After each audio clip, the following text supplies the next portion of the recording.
Hi hello నమస్తే వనక్కం, నేను మీ Naveen. Big boss నుంచి తాజాగా ఎపిసోడ్కి సంబంధించి ప్రోమో రిలీజ్ అయ్యింది. ఆ ప్రోమోని ఒకసారి చూసినట్లయితే బిగ్ బాస్ హౌస్లోకి టెంపరీ హౌస్మేట్గా ఎంట్రీ ఇచ్చిన భరణి శ్రీజాలలో ఒకరు మాత్రమే హౌస్మేట్గా కొనసాగుతారని బిగ్ బాస్ చెప్పిన సంగతి తెలిసింది. అలాగే వీరిద్దరిలో ఎవరి ఇంట్లో కొనసాగాలని ఆడియన్స్ అభిప్రాయాలని కూడా బిగ్ బాస్ తీసుకోవడం జరిగింది.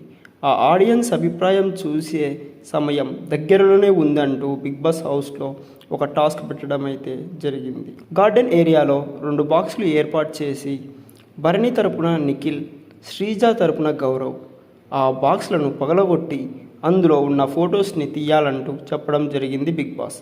దీంతో టాస్క్ ప్రారంభం కాగానే నిఖిల్, గౌరవ్ చాలా వేగంగా బాక్స్లను పగలగొట్టి భరణి శ్రీజాల ఫోటోలు అయితే బయటికి తీశారు. ఆ తర్వాత బిగ్ బాస్ హౌస్లో మీ ప్రయాణం ముగిసిపోయింది అంటూ బిగ్ బాస్ ఎమోషనల్గా చెప్పడం అయితే జరిగింది. అయితే భరణి శ్రీజాలలో ఎవరు ఎలిమినేట్ అయ్యారని మీరు అనుకుంటున్నారో కామెంట్ చేయండి. కాస్త మన ఛానల్ని లైక్ చేసి సబ్స్క్రైబ్ చేయండి. మరిన్ని వీడియోస్తో మీ ముందుకు వస్తా. Thanks for watching. Tata bye, see you.